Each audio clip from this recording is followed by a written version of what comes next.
Bayangkan, hari ini adalah hari terakhir kita melihat matahari terbit.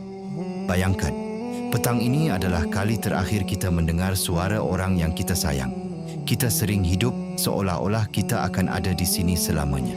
Kita sibuk merancang untuk tahun depan, bulan depan, sedangkan kita tak tahu sama ada nafas ini akan sampai ke malam nanti atau tidak. Kamu yang sedang mendengar ini. Pernah tak kamu terfikir, jika saat ini malaikat maut datang menjemput, apa yang paling kamu sesalkan? Selama ini, apa yang kita kejar?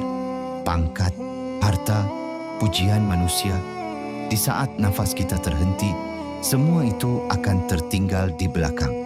Kereta mewah itu takkan ikut kita masuk ke liang lahat. Rumah besar itu takkan menemani kita dalam kegelapan. Kita akan pergi sendirian, hanya berbungkuskan sehelai kain putih yang tidak mempunyai poket untuk kita bawa wang ringgit kita.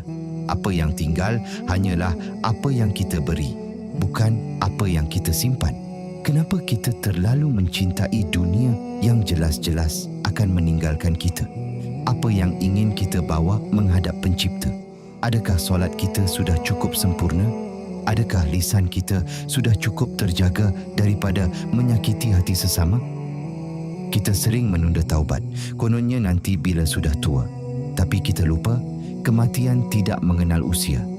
Saat ini, Allah masih bagi kita peluang.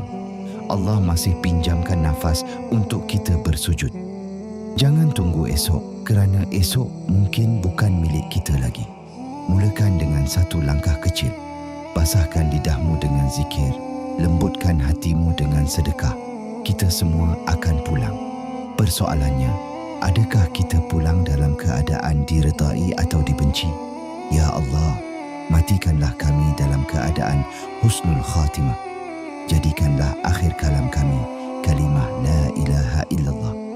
Sahabat, jika ini adalah pesanan terakhir yang kamu dengar, semoga ia menjadi titik balik untuk kita menjadi lebih baik. Mari kita bersiap sebelum waktu kita tamat. Wassalamualaikum.